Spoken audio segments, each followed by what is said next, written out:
Well, it's Acacia and Jason joining you from our Sport of Kings studio, set for good reason. 350,000 plus into Thursday's Rainbow Six and some big fields throughout the day. Yeah, that is a very good reason to be talking. It'll start in race number 5 on that 10-race card on Thursday afternoon. First post at 1:15 p.m. And I think that this is a wide open sequence. You can find a lot of value in there. I know I've said it before, but when you have those big fields and it's kind of an anything can happen race, that's where fun things can happen. You can make a lot of money. We're being honest. This isn't a shill job. These are tough races. I counted 98 entries spread throughout Thursday's 10 races. And right before we started, I said, hey, Acacia, who'd you take in the 5th? And you said, wow, did I struggle with that race? And that's what I wrote. Very tough race. 2-year-olds, 12-5 maiden claimers, fillies in the opening leg. I gave a slight nod to the 6 tequilas and tacos, like the name, of course, and a impossible trip first time out. It was. It just totally different break. Didn't break, excuse me. There was a sealed sloppy track that day for this filly for Elizabeth Dauble. So I respected that one. I did land on the number 9 Total Treasure, who is dropping, kind of been all over the place. Actually debuted in claiming, stepped up to maiden special weight and tried the turf. I think you just put a big line through that, even though it was a very strong and tough race. So I think on the drop again, this one just might be in the right place today. All right, post number 9 going in, and a 2-year-old by Treasure Beach.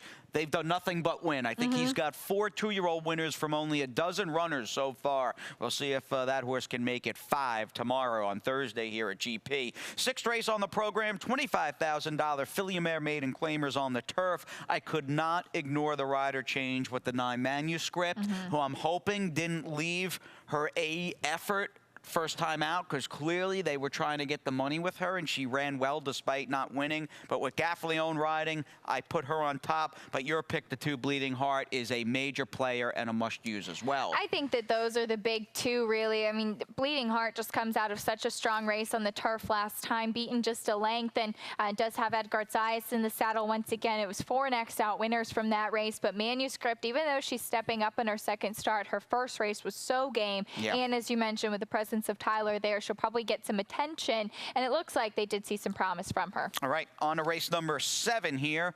1 mile main track, 62.53 and up claimers. I kind of wrote in my program analysis that's also on the Gulfstream Park website. Your picks are up there, as are Ron Nicoletti's. And it was a little bit of a quip and maybe tongue-in-cheek, but market strengths win for Midwest and De La Cerda here Sunday afternoon. From here to Gulfstream Park West, that horse won so easy, was very much in my mind looking at Mr. Sam, who shares a lot of similarities. And I might just single him for better or for worse.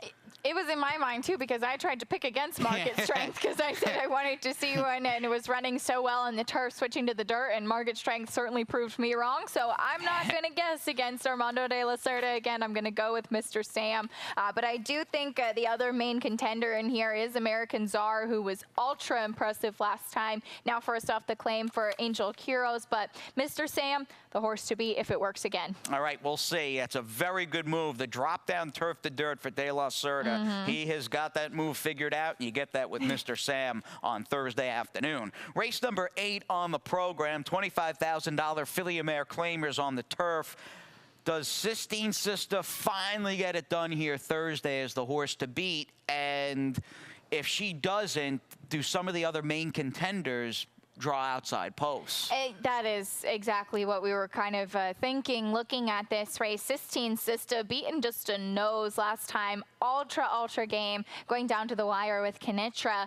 But this is a horse that's kind of been always just finishing in the money, it seems, and has a hard time actually winning. She is just 1 for 15. The horses I really like the most in this race are actually better prices, but they're drawn outside. The 11 Ventina, first off the claim for Bobby Davona, who I'm a big fan of, and even Gold Lace, a recent maiden winner for Mike Maker and Tyler Gaffalione. Yeah, I like Ventina. Had Ventina drawn inside, I think I would have picked her. Would have been close, but I would have picked her for a trainer in Bobby DeBona. He's got tremendous numbers off the claim. He is very, very good in situations like he's got Thursday. But again, Ventina's going to need some luck from post number 11. Final dirt race on the card is the penultimate leg in that 350K plus Rainbow Six. 12-5 filly mare claimers on the dirt. Would you be comfortable comfortable using the fresh Marty Wolfson horse Liberty Road, the 2, and the fresh Ralph Zadie layoff runner, the 5, Talessa. Those are the big two in my mind. You have Liberty Road, who looks to be the controlling speed from that good inside post, coming off of a bit of a freshening since May 19th. Marty Wolfson and Jorge Ruiz have had some nice wins together, including in stakes competition with King's Ghost.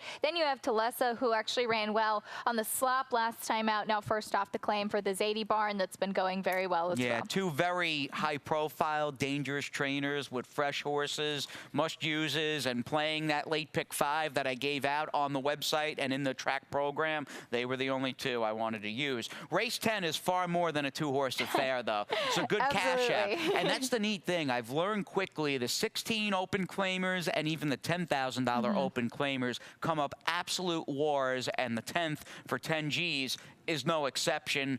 I would say Little John W. and your top selection, and I picked him, by the way, but Golden Point, they're probably the main 2, but they're not locks by any means. I don't think so. This is a race that horses are going to have to prove themselves. Little John W. does have a versatile running style, but he's coming off 2 nice wins from off the pace for Reed Nagel, who's a very, very sharp trainer.